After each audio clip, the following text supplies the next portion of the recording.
Combien de victoires Pogačar peut-il aller chercher au cumul sur le Dauphiné, le Tour et la Vuelta? En le voyant battre Van Der Poel au sprint, je me suis dit qu'il fallait que je fasse le compte. Donc je l'ai fait, mais bien sûr, tout est hypothétique. On n'est pas à l'abri soit d'une chute, soit d'une grosse contre-performance comme en 2022. Commençons donc par le Dauphiné où il peut aller chercher 3 étapes et pourquoi pas une 4ème. En effet, il est favori pour les 3 dernières étapes qui sont des arrivées au sommet. La potentielle 4ème, c'est le chrono à Saint-Péret. À voir comment se sent Remco Evenepoel. Passons au Tour de France où il peut vraiment faire une razzia. Déjà, il y a au total 6 arrivées au sommet, et rappelons qu'en 2024, seule celle au Lioran lui a échappé. Ensuite, avec toutes les arrivées pour Puncher, il peut vraiment multiplier ses chances de victoire. J'en vois 6 de plus. Car oui, si jamais vous l'avez oublié, Pogačar a remporté La Flèche et Liège, les championnats des punchers. Donc potentiellement, Poggi pourrait aller chercher 12 étapes sur ce Tour de France.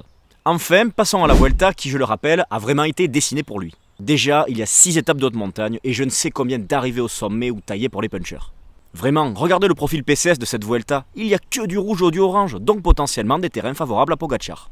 Et en regardant bien le détail, il pourrait y avoir 10 étapes qui lui conviennent. Ainsi, sur ces 3 courses, Pogačar pourrait potentiellement remporter 26 étapes. Alors oui, c'est pas super réaliste et ça vaut ce que ça vaut, mais sur le papier, il y a 26 étapes qui lui correspondent. C'est énorme.